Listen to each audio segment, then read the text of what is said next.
Gift Nifty के संकेत नए हफ्ते के हैं कि भाई 1/4% के दबाव के साथ भारतीय बाजार आज मंडे का आगाज करेंगे, मंडे की शुरुआत करते हुए नजर आएंगे।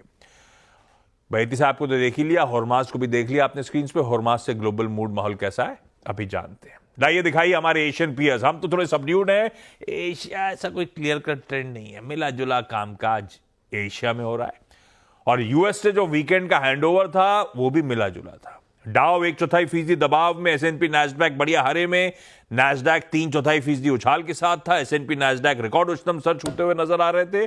और पिछला हफ्ता बैक टू बैक वहां पे भी थर्ड स्ट्रेट वीक था जब यूएस के बाजार मजबूती के साथ वीक ऑन वीक, एसएनपी और नैस्डैक वीक ऑन वीक मजबूती के साथ कामकाज कर रहे थे। तो इन टैंडम चल रहा है मामला।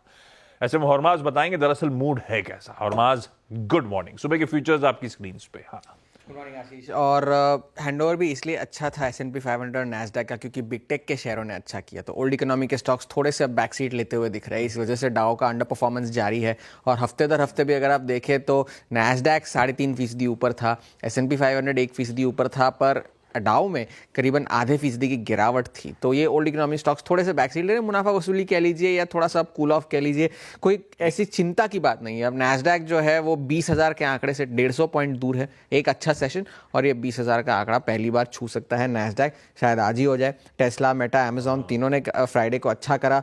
और यील्ड्स जो है ये एक और संकेत आ रहा है इक्विटीज़ के लिए कि जो 4.5% तक जा चुकी थी, यील्ड्स वो 4.15 तक आ चुकी है। और कूल ऑफ होता जा रहा है। ये बढ़ती आशंका की वजह से कि फेड अब ब्याज दरें काटने का लगभग तय हो गया। उस पर हम आते हैं कुछ देर में। जो बड़ा ट्रिगर जो फ्राइडे को आना था वो नॉन फार्म पेरोल्स का था। अच्छा डेटा आया, अनुमान से बेहतर आया। 2,27,000 के आंकड़े आए, 2,14,000 का अनुमान था। और जो अक्टूबर के आंकड़े थे, मतलब जॉब्स रिपोर्ट एक्सपेक्टेशन से बेहतर आई है। इससे कुछ वो मामला तो नहीं गड़बड़ाएगा? नहीं गड़बड़ाएगा नहीं, क्योंकि जितनी आनी थी उतनी नहीं आई, मगर जो अपने आप में अच्छी थी, हॉटर देन एक्सपेक्टेड जिसे आप कहते हैं, वैसी नहीं आई। अनुमान से थोड़ी सी बेहतर थी। 2,14,000 का अनुमान था, 2,27,000 आई है। ऐसा नहीं कि 3 लाख के ऊपर आ गई, वैसा नहीं था। और जो अक्टूबर के आंकड़े थे जो 12,000 के थे, वो रिवाइज करके अब 36,000 को कर दिया गया है। और बेरोजगारी के जो आंकड़े थे वो एक बात जो 4.1 से बढ़कर 4.2 हुई, अनुमान मुताबिक हुई है। लेकिन वो एक और ट्रिगर है फेड को ये ब्याज दरें काटने के लिए कि बेरोजगारी का आंकड़ा जो है वो बढ़ा है। अब जो है फेड वॉच टूल ये कह रहा है कि 25 बेसिस पॉइंट्स का कट आ सकता है 18 दिसंबर को। 86% अब इसकी प्रोबेबिलिटी हो गई है।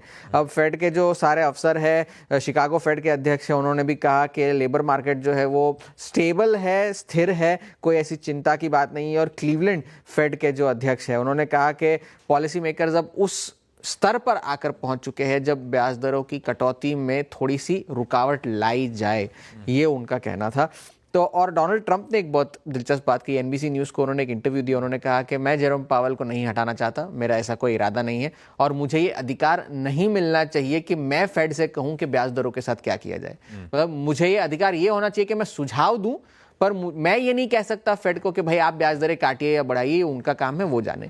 ये डोनाल्ड ट्रंप का कहना था। मगर आज भी अगर आप देखें एशिया में भी दक्षिण कोरिया के बाजार जो है, एशिया सबड्यूड है, मगर दक्षिण कोरिया के बाजार 1.5% की गिरावट के साथ कामकाज कर रहे हैं, क्योंकि जो राजनीतिक संकट वहां पर जारी है, क्योंकि उनके राष्ट्रपति जो है वो तो बच गए तो थोड़ी सी मार्जिन से बच गए। 8 वोट्स चाहिए थे जो नहीं मिल पाए विपक्ष को।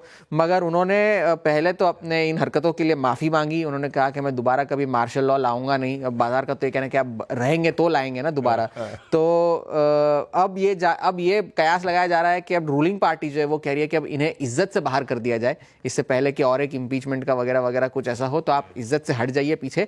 और जो प्रधानमंत्री है हैन डक सू, वो अब जो डे टू डे अफेयर्स है उसकी अब वो संभालेंगे राष्ट्रपति की जगह पर। और जो विरोध प्रदर्शन जो है वो बढ़ते जा रहे हैं वहाँ कि राष्ट्रपति को हटाया जाए, तो उस बारे में भी अब रूलिंग पार्टी को थोड़ी सी ध्यान रखने की ज़रूरत है। अब सीरिया में भी कल जो खबर आ रही थी कि बशर अल असद की जो सरकार थी, जो रेजिम थी, उसे अब हटा दिया गया है। कुछ खबरें तो ये भी आई थी कि वो अब विमान से सीरिया छोड़कर जा चुके हैं। कुछ खबरें ये भी थी कि उनके विमान को गिराया गया है, शूट डाउन कर दिया गया है, कि उनकी मौत की खबरें आ रही थी। अब तक उस पर कोई आधिकारिक पुष्टि नहीं है। कुछ लोग ये भी कह रहे हैं कि मॉस्को चले गए हैं वो अब थोड़ी सी अटकलें लगाई जा रही है कि अब बशर अल असद है कहाँ। जो 2015 में भी ये हुआ था, मगर तब सीरिया की मदद मदद करने के लिए ईरान और रशिया आ गए थे, पर वो अब अपने अपने मसलों में लगे हुए हैं, तो उनकी मदद कहाँ करेंगे। तो उस वजह से भी उन्हें बहुत सारे जो अपनी टेरिटरीज को सरेंडर करना पड़ा और वो जा चुके हैं। अब बड़ा डेटा आज का तो यही है कि चाइना में महंगाई के आंकड़े आने हैं, किसी भी वक्त आ सकते हैं, तो अब उस पर नजरें लगी हुई है। चाइना में ट्रेड डेटा भी आना है। जापान की जीडीपी का आंकड़ा आया जो अच्छा था, रेजिलियंस दिखाई गई थी इकोनॉमी में। तो और ये एक है, ट्रेड डेटा आना है कल चीन से, सीपीआई का आंकड़ा आना है बुधवार को यूएस में, फेडरल बजट भी आना है और इनिशियल जॉबलेस क्लेम्स वगैरह तो आने ही है। तो एक इन्फ्लेशन एक बड़ा डेटा है फेड की पॉलिसी से पहले, वहां पर नजर रखनी जरूरी है और चीन में जो आंकड़े आएंगे उन पर नजर रखनी जरूरी है।